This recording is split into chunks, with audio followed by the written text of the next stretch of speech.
অহংকারী ভাব অন্তরে নিও না, কারণ তুমি আমি দুর্বল। আমি যদিও বয়ান করতে পারি, একদিকের গুণ আছে, অন্য দিকের সব গুণ আমার দুর্বল।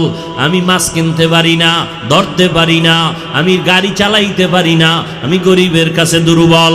এতক্ষণ আলোচনার দ্বারা আমি বুঝাইতে চাই সাহায্য দরকার আসেনি, হ্যাঁ আছে, কারণ আমি মেধার বেলায় দুর্বল। আমি কোরআন শরীফ পড়তে জানি কিন্তু অর্থ জানি না। যে অর্থ জানে তার কাছে আমি দুর্বল, আর একজনে অর্থ জানে, তাফসির জানে না। যে তাফসির জানে তার কাছে সে, সবাই কিন্তু একে অপরের কাছে দুর্বল, ঠিক নেই? আপনার টাকা আছে, বাড়ি আছে, সব আছে, আপনি ইমামতি করতে পারেন না, এবার ইমামের কাছে আপনি দুর্বল। আপনার টাকা পয়সা বাড়ি গাড়ির অভাব নাই, 1000 গরিবেরে আপনি খাওয়ায়া পরায়া রাখতে পারেন, কিন্তু গরিবেরে যদি আপনি পাওয়ার না দেন, গাড়ি চলবে না, আপনার কোথাও যাওয়া সম্ভব না। আল্লাহ পাক দুর্বল বানাইয়া সমাজটারে ব্যালেন্স করে দিছেন। কেউ যেন মাস্তানি ভাব না দেখাও, সবাইরে কিছু গুণ দিলাম, কিছু দুর্বলতা দিলাম, ব্যালেন্স করে দিলাম, যেন সবাই মিলেমিশে সমাজে চলতে পারো। আল্লাহ কয় সাহায্য লাগবে, জান্নাতে যাইতে হলে সাহায্য ছাড়া হবে না। দুনিয়ার পরিবেশটাও বড় দুর্বল, যেখানে তাকাই গুনাহ গুনাহ, হাতের গুনাহ, চোখের গুনাহ, কানের গুনাহ, পরিবেশ বড় খারাপ। আবার 3 দল শয়তান আছে আমারে আপনারে পিছনে টানে যেন জান্নাতের পথে যাইতে না পারি। এক শয়তান আছে বডির মধ্যেই থাকে অল টাইম, ওর নাম নফস শয়তান। আর এক শয়তান আছে প্যান্ডেলের বাইরে, জিন শয়তান। আর এক শয়তান আছে আপনার ডানে বামে বসা মানুষ শয়তান। আছে না নাই? বয়ান শুনতে আইসা কয় কত আর শুনবো, চল আমরা চা বিড়ি পান করে আসি, চল। মানুষ শয়তান বুঝায় বুঝায় কয় কত আর নামাজ পড়বি, একটু পরে যা। এভাবে করতে করতে মানুষটারে জাহান্নামের দিকে নিয়ে যায়।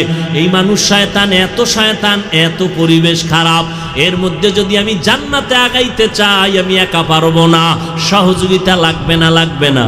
লাগবে।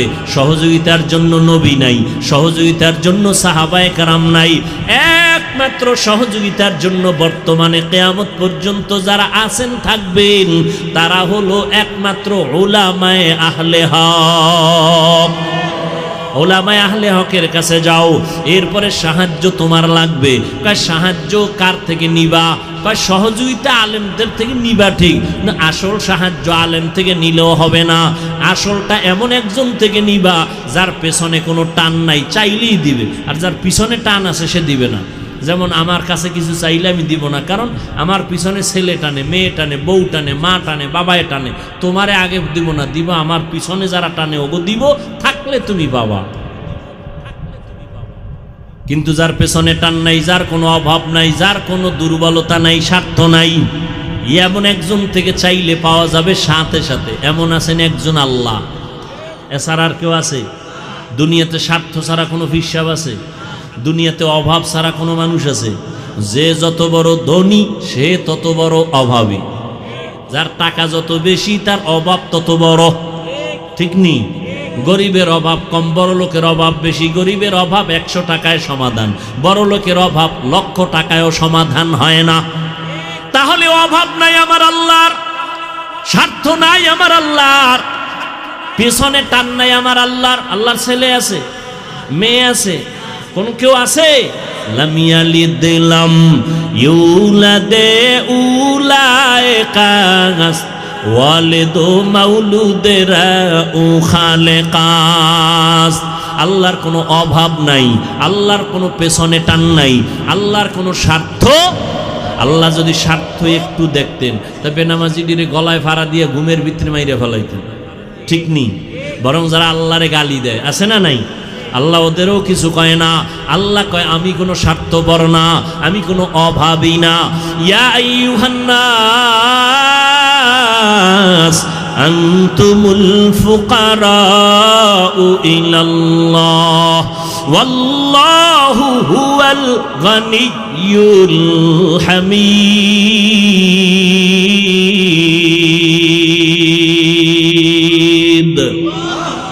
गर तवक्कुल मी कुनी हर सुबह शाम मेरा सानद रिस्क़े तू अज़ला मकाम जुज़्बा हक़ चीज़े मखाज़ इंसुजा फज़ले उ आमस्ते दर जुमला जहा।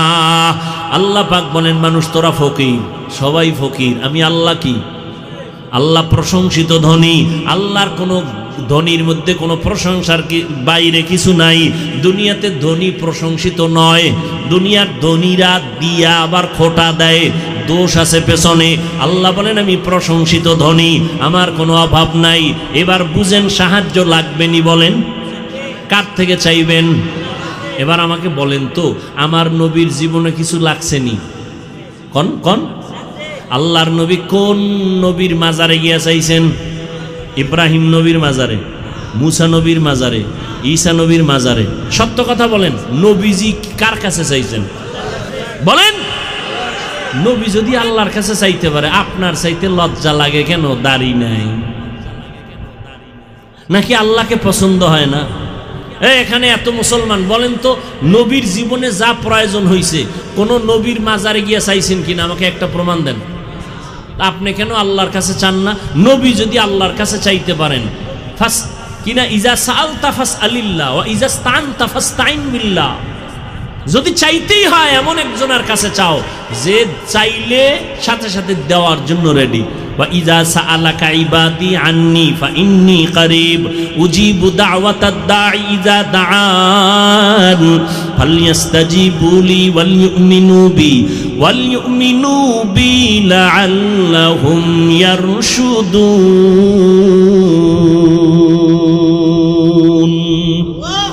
আল্লাহ কয় তুমি আমার কাছে চাও, আমি আল্লাহ তোমাকে দেওয়ার জন্য রেডি। কোথায় খুঁজো? আমি আল্লাহ তোরে খুঁজি, তুই আমার কি খুঁজবি? তুই আমার পাবি খুঁজা জীবনে।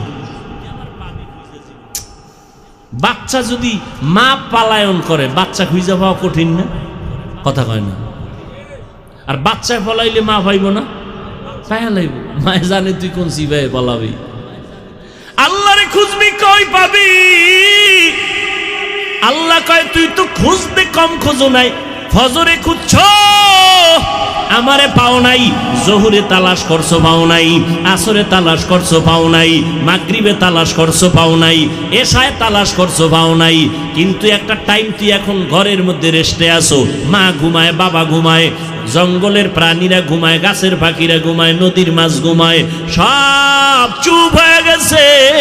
এখন আমি আল্লাহ নিরিবিলি তোর সাথে কথা বলার জন্য প্রথম আসমানে আসছি। কোন সময়? কোন সময়? ফজরে, শেষ রাত। তোমার লাগবে নি কিছু? ও বাবা লাগবে? কথা কয় না। আল্লাহ আসছেন কখন? ভোর রাতে, শেষ রাতে। বান্দার থেকে কিছু নিতে না দিতে? তোমার লাগবে নি তো তুমি ঘুমাও। আর যদি কেউ আল্লাহ দেয় না, তোমার মতো পাগল আর কে? তোমার লাগে দোকানে ব্যবসা কম, সন্তান তোমার কথা শুনে না, তোমার লাগে সন্তানের কন্ট্রোলে আনা, তুমি পারবা না। কারণ অন্তর মানুষের যেদিক দৌড়াবে সেদিকেই দৌড়াবে, অন্তর কন্ট্রোল করেন আমার আল্লাহ। ওই আল্লাহর কাছে চাও। আল্লাহ বলেন উদউনি আস্তাজিব লাকুম, চাইতে দেরি পাইতে দেরি হবে না। আমি দেওয়ার জন্য প্রথম আসমানে আসছি ভোর রাত্রে। একদিন না, কয়দিন? প্রতিদিন। অতিও গভীর হয় রজনী যখন, নীরবে প্রভুর নাম জপিও তখন। প্রভুর করুণা যদি পাইবারে চাও, গভীর রাতে উঠে প্রভুর গুণগান গাও। ওই গভীর রাতে আল্লাহকে ডাক দাও। আল্লাহরে যারা চাইছে এরা পাইয়া গেছে, ওই সময় যোগাযোগ করো। মা নাই, বাপ নাই, বাড়ি নাই, ঘর নাই, টাকা নাই, পয়সা নাই, একা একা মাওলার সাথে কথা বলো। আমার মাওলার কাছে সব আরজি পেশ করো। আলা মিন মুস্তাগফিরিন ফাগফির আলা, আলা মিন মুস্তারজিকিন ফারজুকা। তোমার টাকা লাগবে, টাকা আল্লাহরে বলো আমার টাকা লাগবে, আল্লাহ দিয়ে দিবেন। তোমার ঘরে আল্লাহ আইব। আল্লাহ ব্যবস্থা করে দিবেন। টাকাওয়ালার অন্তরটারে ঘুরায় দিবে। টাকাওয়ালা স্বপ্ন দেখা বলবে, হুজুর আমি রাত্রে স্বপ্ন দেখছি আমার আত্মীয় স্বজন কবরে আগুনে জ্বলতেছি, আমারে কে যেন বলতেছে মাদ্রাসায় গরু নিয়ে যা। আমি গরু লইয়া মাদ্রাসায় চলে আসছি, দান করে দিলাম, আব্বার জন্য দোয়া করান। দেখছেন নি হুজুরের যাওয়া লাগছে, ও স্বপ্ন দেখে পাগল হয়ে গেছে। আল্লাহ পারেনি। ওই আল্লাহরে লাইন করো, সব লাইন হয়ে যাবে। ওই মালিকের ডাকো, আমার আল্লাহ দেওয়ার জন্য রেডি। আল্লাহর কাছে গভীর রজনীতে একটু চাও। চেয়ারম্যান সাহেব যদি ডাকে, এই ভোর রাইতে আইতে হইব, 5,000 টাকার জন্য ভোর রাইতে শীতের মধ্যে দাঁড়ায় থাকবে, 5,000 টাকা। কি নির্বাচনে আকামটা কম করছো নি? ভোট দিবে একটা, 6 জনারে কইছে কসম ভোট তোমারে দিব, বস্তা দাও বস্তা, হাদিয়ার বস্তা। চেয়ারম্যান কয় দিতে দিতে শেষ, আর কত? কয় বাড়ি বেশ। তা বেচলে আমার উপায় কি? কয় তুই আবার যখন চেয়ারে ববি, আমগো কপালে সরকার যা দিবে বয়ে বয়ে সব খাবি। চেয়ারম্যান খাইলে কোনো দোষ আছে? কোনো দোষ নাই, সব দোষ জনগণের। আমালুকুম হুম্মালুকুম, যেমন জনগণ হেমন নেতা। কি তুমি সরকার চেয়ারম্যানেরটা খাইয়া বুঝাইছো যে তুইও আইলে খাইস, তাহলে চেয়ারম্যান আগে খাইছে না জনগণ? জনগণ যখন খাইয়া ঘুমাইছ, চেয়ারম্যান আইবে আর খাইবে, আইবে আর খাইবে, বিসমিল্লাহ ছাড়া। এরে যুবক, আল্লাহ পাক দেওয়ার জন্য প্রস্তুত হয়ে আছেন। গভীর রজনীতে আমার আল্লাহকে ডাকো।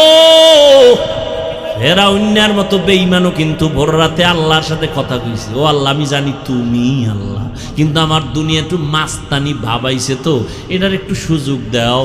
আল্লাহ কয় দিলাম দিলাম দিলাম, যা দিয়ে দিলাম, কিন্তু পরিণাম ফল কি হবে না? ভালো হবে না। ভোর রাত্রে কিন্তু ফেরাউনে কান্ত। আপনি কি মনে করছেন আপনার মতো এরম থোতায় দাঁড়িয়ে ছিল না ফেরাউনের? বিশাল দাড়ি ফেরাউনের, চেহারা টকটক গোলাপের মতো, কেমন দেহ। 40 বছরে ফেরাউনের কোনো রোগ নাই, ঠান্ডাও নাই, জ্বরও নাই।